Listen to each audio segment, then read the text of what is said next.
smoothest ports on the continent.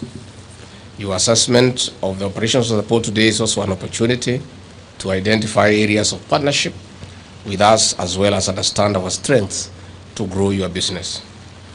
Distinguished guests, ladies and gentlemen, we are proud to host you, Chief Executive Officers of leading companies in Kenya, because we want to enhance businesses for the benefit of the people of the two nations.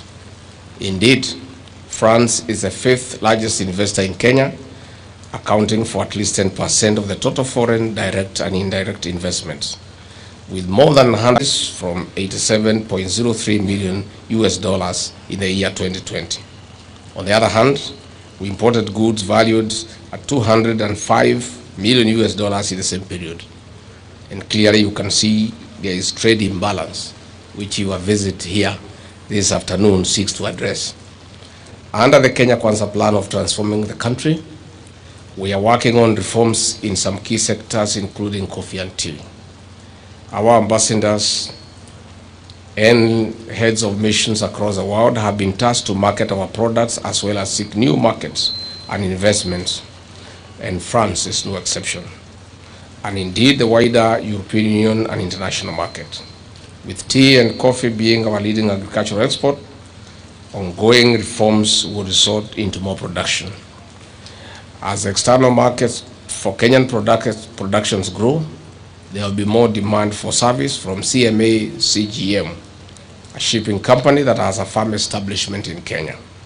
With more than 584 vessels docking in 420 ports in 160 countries across the globe, it will surely be one of the biggest logistical partners linking Kenyan farmers and producers to consumers in France and elsewhere in the world.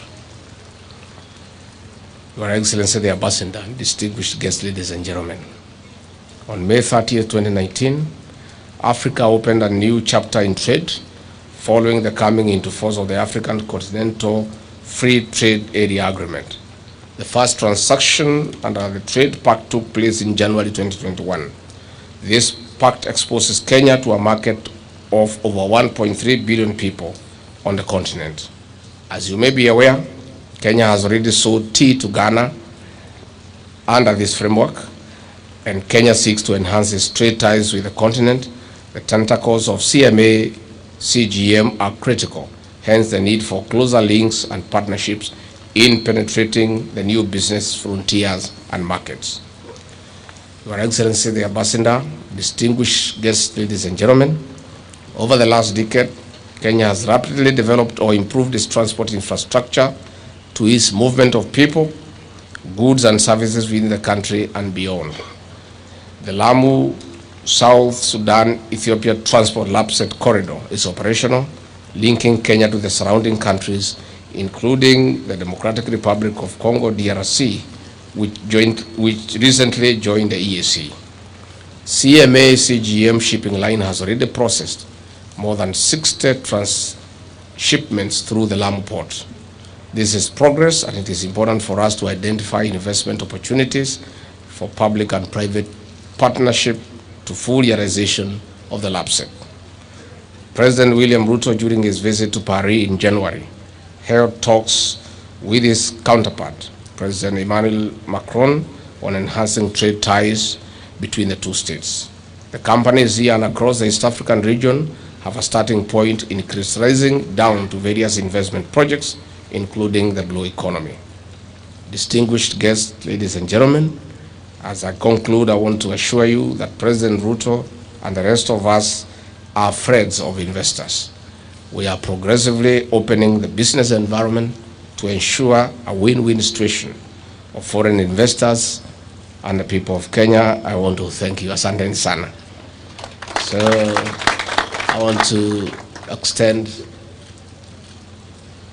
a hand of friendship to our business partners from France.